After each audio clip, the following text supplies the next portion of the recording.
تو پھر اس چور کو سال بھر کے لیے جو مالک ہوتا تھا نا چور کا، اس کے سپرد کر دیا جاتا، یعنی جو مالک ہوتا تھا اپنی چیز کا، چور کو اس کے حوالے کر دیا جاتا تھا، اور وہ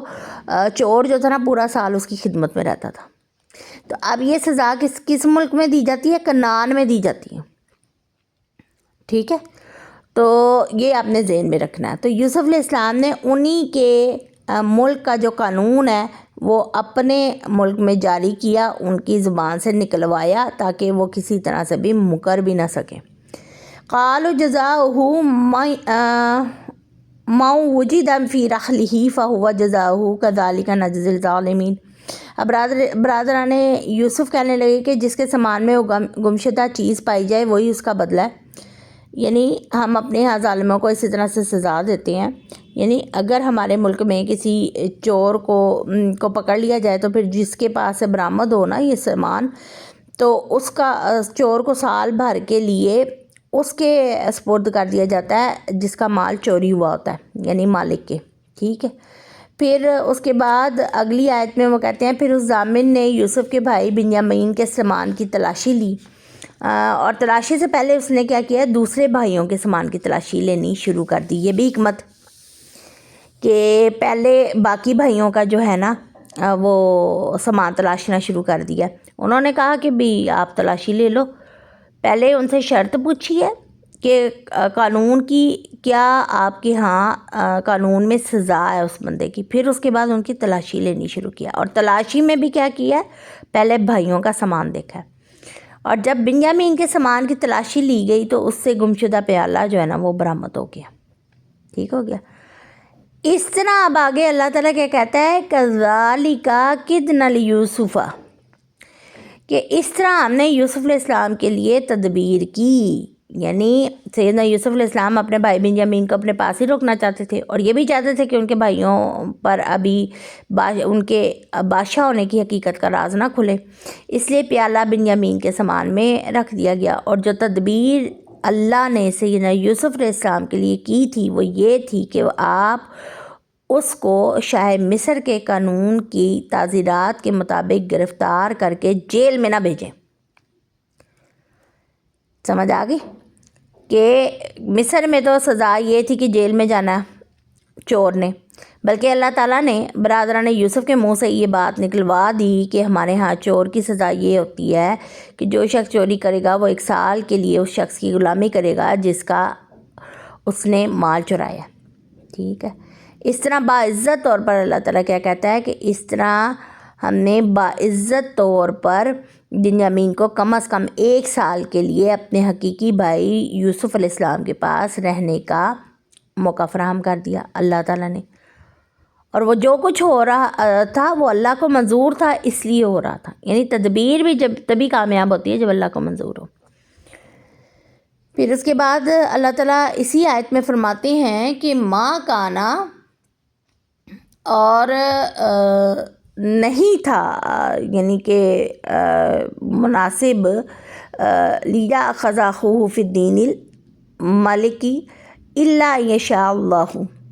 اب یہاں پر دین کا لفظ دیکھیں، ہم نے جب سورہ فاتحہ کی تفسیر پڑھی تھی تو وہاں مالک یوم الدین بھی پڑھا تھا نا، تو وہاں پہ بتایا تھا میں نے آپ کو کہ قرآن میں دین کا لفظ جو ہے وہ قوانین کے لیے بھی استعمال ہوتا ہے، ٹھیک ہے؟ تو یہاں پہ بھی قانون کے لیے دین کا لفظ استعمال ہوا ہے، ٹھیک ہے؟ تو اللہ تعالیٰ آگے کیا فرماتی ہے کہ یوسف کے لیے مناسب نہیں تھا کہ وہ شاہ مصر کے قانون کے مطابق اپنے بھائی کو اپنے پاس رکھ سکیں، الا یہ کہ اللہ چاہے ہم جس کے چاہے درجات جو ہیں وہ بلند کر دیتے ہیں۔ وفوق کل ذی علم علیم، اور پھر ایک علیم ہستی ایسی ہے جو ہر صاحب علم سے بالاتر ہے، یعنی اگرچہ اللہ تعالیٰ نے یوسف علیہ السلام کو علم عطا کیا تاہم وہ یہ نہ سمجھ سکے کہ کون سی ایسی تدبیر کی جائے کہ ان کا بھائی باعزت طور پر ان کے پاس رہ سکے۔ یہ تدبیر اللہ نے یوسف علیہ السلام کی خاطر پیدا کر دی کیونکہ وہ ہر صاحب علم سے بڑھ کر علیم ہستی ہے، یعنی سب علم کا مالک اللہ ہے اور اللہ ہی سب سے بڑا عالم ہے۔ اچھا جی، پھر اس کے بعد قالو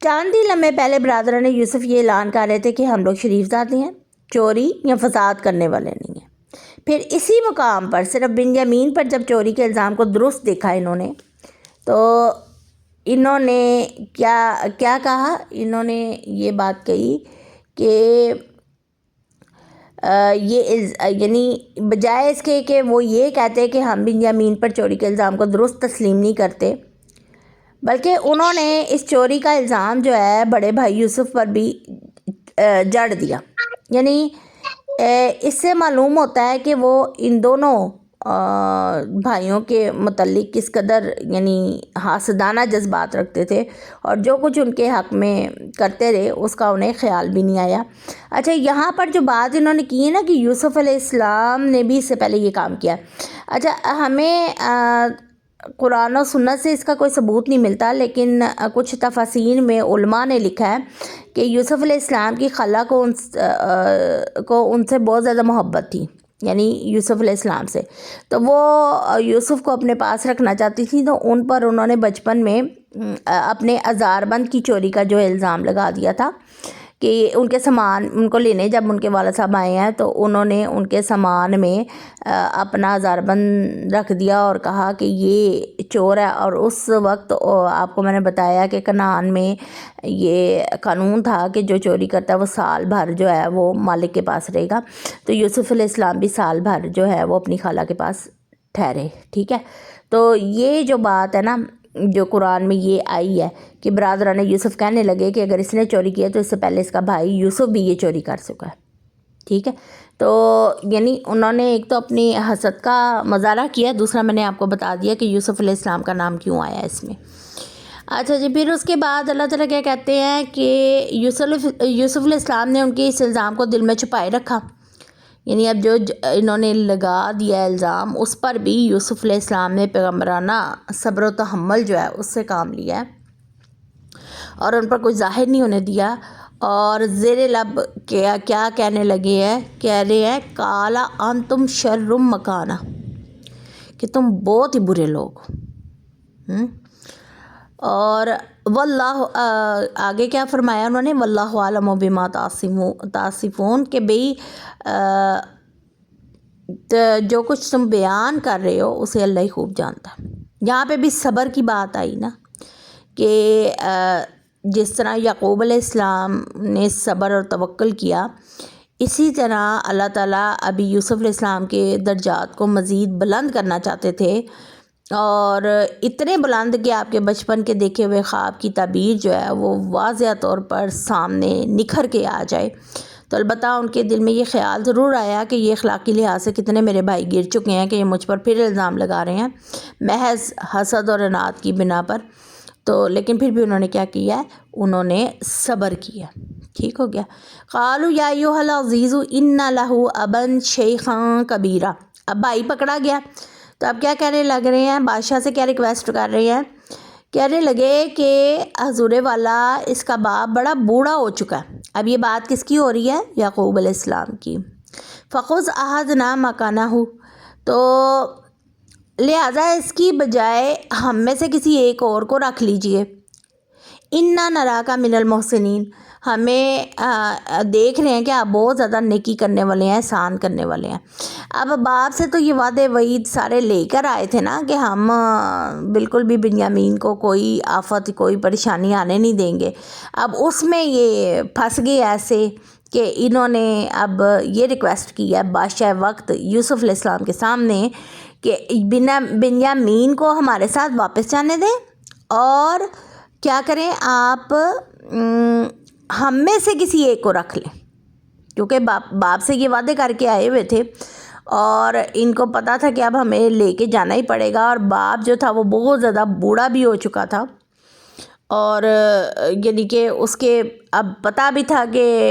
یعقوب علیہ السلام پہلے ہی یوسف علیہ السلام کی جدائی میں اس قدر تکلیف سہ چکے ہیں، تو کچھ ان کے دل میں حیا آئی ہے اور انہوں نے کہا کہ ہم میں سے کسی ایک کو رکھ لیں، اس کو جانے دیں۔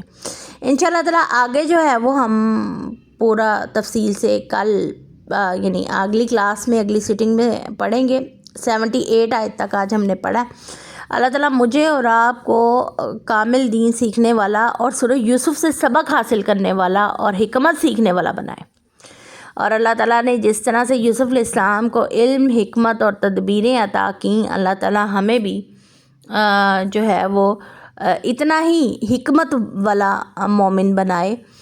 اور اللہ تعالیٰ ہمیں حکمت عطا کرے اور دین پر کاربند رکھے، مومنین میں، متقین میں شامل فرمائے۔ ربنا آتنا فی الدنیا حسنۃ وفی الآخرۃ حسنۃ وقنا عذاب النار۔ سبحانک اللہم وبحمدک، اشہد ان لا الہ الا انت، نستغفرک ونتوب الیک۔ السلام علیکم ورحمۃ اللہ وبرکاتہ۔